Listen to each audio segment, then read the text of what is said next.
प्रभात बच्चों, मेरा नाम परमदीप कौर है। बच्चों, आप सभी का मेरे चैनल में स्वागत है। बच्चों, मैं आपको क्लास 8 की पाठ्य पुस्तक भारत की खोज पार्ट 2, इसका शीर्षक है तलाश, और इनके लिखने वाले यानी कि लेखक है इनके पंडित जवाहरलाल नेहरू जी हैं, जिन्होंने इसको लिखा है। बच्चों, मैंने पहले अध्याय में यानी कि पहले पीरियड में मैंने आपको इसके बारे में मैंने कुछ आपको पढ़ाया था। इसके और पहला आपका पॉइंट मैंने लिया था भारत के अतीत की झांकियाँ लिया था। उसमें बच्चों आपको मैंने बताया था कि इसमें इस पार्ट में नेहरू जी के किस प्रकार से एक विचार उनके मन में आया। किनके मन में आया था? नेहरू जी के मन में आया था, क्योंकि वह भारत के विषय में लिखना चाहते थे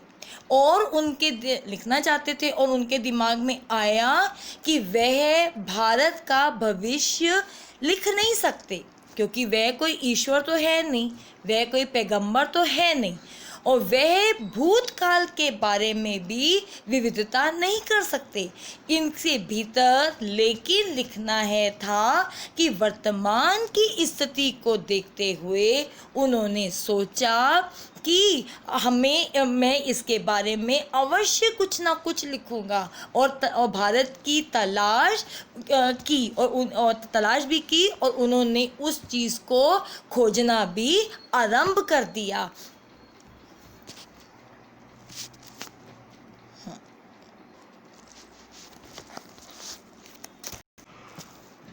आखिर भारत की ऐसी कौन सी शक्ति है जिसके आज तक इसको जीवंत रखा गया? और इस पाठ के माध्यम से नेहरू जी कहने का ये प्रयास किया कि वह भारत के अतीत में ऐसी कौन सी दृढ़ शक्ति है जिसके कारण आज तक भारत को कोई भी हिला नहीं सका, कोई भी अडिग रहा है। यदि 500 साल हजार पूर्व पीछे मुड़कर देखो तो ये सच है कि भारत का मुकाबला कोई भी संसार यानी कि पूरा जो संसार है जो पूरा संसार है वो पूरा कर नहीं सकता, मगर उसको हिला नहीं सकता। इतनी उसमें शक्ति है, इतना उसमें पावर है, इतनी उसमें दृढ़ शक्ति है कि पूरा संसार भी उसका मुकाबला नहीं कर सकता, क्योंकि वह पहले सिंधु घाटी सभ्यता की थी, और उस सिंधु घाटी सभ्यता से कुछ बाहर से विदेशी लोग भी आए हुए थे। उन्होंने भारत की संस्कृति सीखी और भारत ने विदेशियों की संस्कृति भी कुछ सीखी, और दोनों संस्कृतियाँ या दोनों लोग जो थे, विदेशी जो लोग थे या भारत के जो लोग थे, वो बहुत ही एक दूसरे से प्रभावित हो उठे। अब बच्चों, मैं आज उसके आगे के अध्याय में पढ़ाने जा रही हूँ। आपके बच्चों स्क्रीन के ऊपर कुछ पॉइंट्स आए हैं। पहला पॉइंट मैं लेने वाली हूँ भारत की शक्ति और सीमा, कि भारत की शक्ति और सीमा लंबे समय तक ही होती आ रही है। नई नई वैज्ञानिक तकनीकियों से उनको कामयाबी मिली है, और बहुत सी वैज्ञानिक तकनीकों ने बहुत से उपकरण आए, बहुत सी तकनीकियाँ आई जिनको करने से बहुत सी कामयाबियाँ मिली। इसके अलावा समय समय पर पुनर्जागरण के दौर आते रहे, और नयों को समझने और उनके अनुकूल ही उन्होंने काम किया। क्रम बाय क्रम पुराने जो अंश थे वो भी उनके साथ चले, उनकी उन्होंने रक्षा की, उन्होंने रक्षा की, उनको लायक समझा, और उनके साथ सामंजस्य मक्की पैदा किया, ये इकट्ठा किया। और जो अक्सर जो पुराने जो थे मक्की ये प्रयास थे, वो भी उन्होंने एक भारी ढांचा तैयार कर लिया, जिससे उनको बहुत ही फ़ायदा हुआ, बहुत ही उनको शक्ति उनकी दृढ़ थी, और बहुत ज़्यादा ही अनुकूल परिस्थिति के आ गए और ऐसे ही उनके जो लक्ष्य थे, उन्होंने एक लक्ष्य जो कायम किया हुआ था कि हमने अपने की जो भारत की जो शक्ति है, सीमा है, वो एक अच्छी तरीके से एक योग्य बनानी है और साथ ही साथ प्राचीन और नवीन के बीच सामंजस्य स्थापित करने की इच्छा को बराबर बनाए रखना है और उनमें नवीनता की भी ज़रूरत पड़ती है और इसी लालसा से उन्होंने गति दी और गति प्रदान की और पुराने जो बनाए गए जो रेखांकित थे उनके भी जो विचार थे वो भी उन्होंने एक दूसरे के साथ जोड़े गए। कुछ उनके विचार लिए, कुछ अपने विचार हमने उनको दिए ताकि हमारी जो भारत की जो शक्ति है, जो सीमा है, वो बहुत ही उन्नता हो जाए, अच्छी हो जाए और बहुत ही मजबूती से हम की रहे, कायम रहे, वो ज़रा भी डगमगाए नहीं, हिले डुले नहीं। अब बच्चों मैं दूसरा पॉइंट लेती हूँ, भारत की तलाश। जो आपकी स्क्रीन के ऊपर सेकंड पॉइंट देखो बच्चों, भारत की तलाश। अब मैं इस पॉइंट पे मैं कुछ आपको विशेष जानकारी दूंगी कि भारत की तलाश यदि बात करें तो नेहरू जी की सोच ये थी कि भारत का जो अतीत था वो जानने के लिए उन्होंने बहुत सी पुस्तकों का अध्ययन किया, प्राचीन स्मारकों तथा भवनों का भी दर्शन किया, सांस्कृतिक उपलब्धियां भी उन्होंने का भी अध्ययन किया तथा भारत के विभिन्न भागों की भी पद यात्रा प्राप्त होगी उनको तथा इनमें से उन्होंने इससे भी उनको संतोष ना हो सका और जिनकी उन्हें तलाश थी, एक्चुअली में वो नेहरू जी ढूंढना क्या चाहते थे, क्या वो हासिल करना चाहते थे, क्या पता करना चाहते थे, वो उन्होंने भारत के नाम पर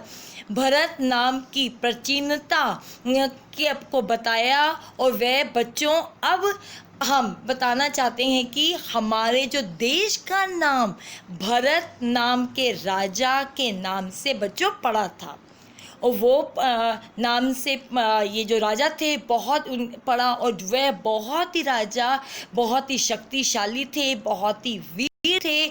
उन्होंने बचपन में ही शेर के बच्चे के साथ वो खेलते थे, कूदते थे और उन्होंने संदूर उत्तर पश्चिमी के बच्चों के साथ भी उन्होंने खेला और क्या कहते हैं, संदूर उत्तर प्रदेश में भी वह खेल के पास कन्याकुमारी तक भी उन्होंने यात्रा की और बहुत से ऐसे और क्या क्या उन्होंने देखा कि जहाँ पर भी किसी की समस्या होती थी वहाँ पर समस्या को वो ठीक करते थे। कोई भी प्रॉब्लम में आ जाता था, समस्या में आता था तो नेहरू जी उनकी समस्या को दूर करते थे।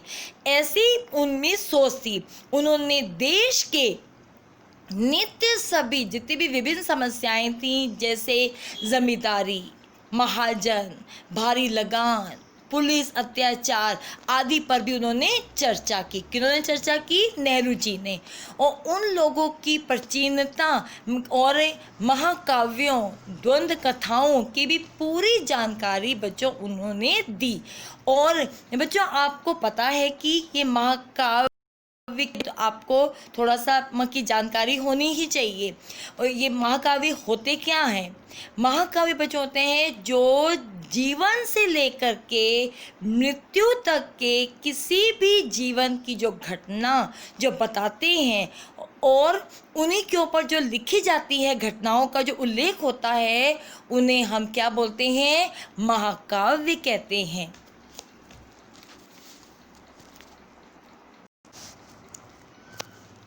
महाकाव्य कहते हैं।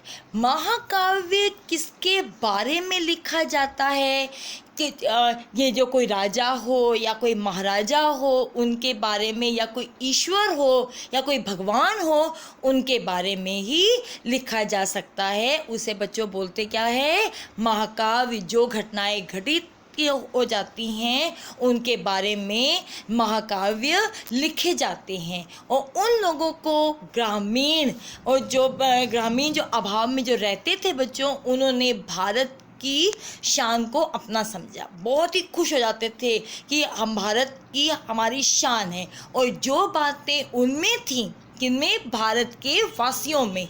वो जो बात उनमें थी वह भारत के मध्यम वर्ग में भी नहीं थी। केवल उत्तेजना के अभाव ही रहते थे। नेहरू जी इस बात पे भी बहुत से भी अपरिचित न थे, क्योंकि उन्होंने भारत की जो तस्वीर में कुछ कुछ बदलाव आ रहा था। मतलब भारत को जब उन्होंने हर जगह पे जब नज़र मारी, किन्होंने? नेहरू जी ने। तो उन्होंने देखा या उन्होंने ये भी सोचा कि भारत की जो तस्वीर है उसमें भी बहुत से बदलाव आ रहे हैं, क्योंकि अब से 2 साल लगभग हम गुलामी थे। उस समय लोगों की सोच में भी गिरावट आ गई, उनके रहन सहन में भी गिरावट आ गया, उनके खान पान में भी गिरावट आ गया। तो ये सब जहाँ जहाँ पर भी नेहरू जी गए, उन लोगों ने देखा कि लोग जो हैं वो कि उनका हर चीज़ बदल गई है, वो बहुत ही। और उन्होंने ये भी देखा कि वो भारत देश से बहुत ही लगाव रखते थे, भारत ही उनकी शान था, उनकी मजबूती थी। ये सब भी उन्होंने बहुत ही देखा और समझा, और उस पर उन्होंने कुछ ना कुछ अपने विचार भी उन्होंने प्रकट किए।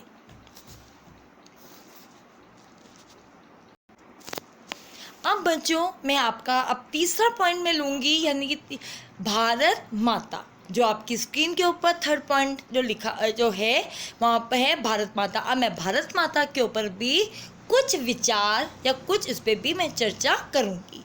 फिर भारत माता, फिर ये जहाँ पर भी नेहरू जी जाते थे, लोग इनका बहुत ही की आदर सम्मान करते थे, बहुत ही उनका अभिनंदन करते थे, उनका बहुत ही जोरों शोरों से स्वागत करते थे, और उनको देख कर के भारत माता की जय, भारत माता की जय के नारे लगाया करते थे।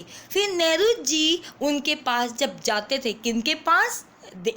ये जो वासी थे, देशवासी थे, ग्रामीण जो लोग थे, उनके पास जब बच्चों वो जाते थे तो उनसे पूछते थे, सारे किसानों को वो पूछते थे, बताइए कि भारत माता की जय कह रहे हैं।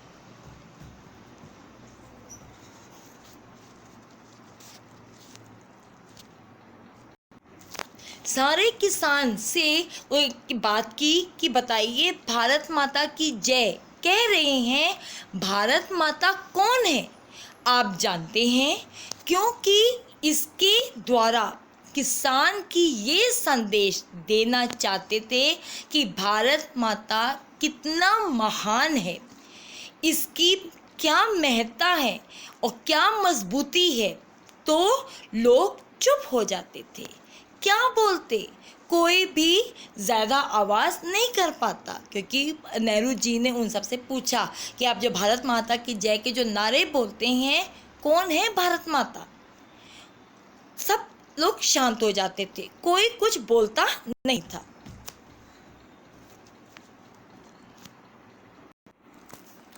एक किसान ने हिम्मत जुटाकर खड़ा होकर बोलता है, भारत माता की जय, मतलब कि धरती माता की जय। हम लोग धरती माता को ही जय बोलते हैं। नेहरू जी ने पूछा, अच्छा धरती माता की जय? धरती माता कौन सी धरती माता? अपनी गांव की धरती माता या पूरे देश की धरती माता, पूरे संसार की धरती माता?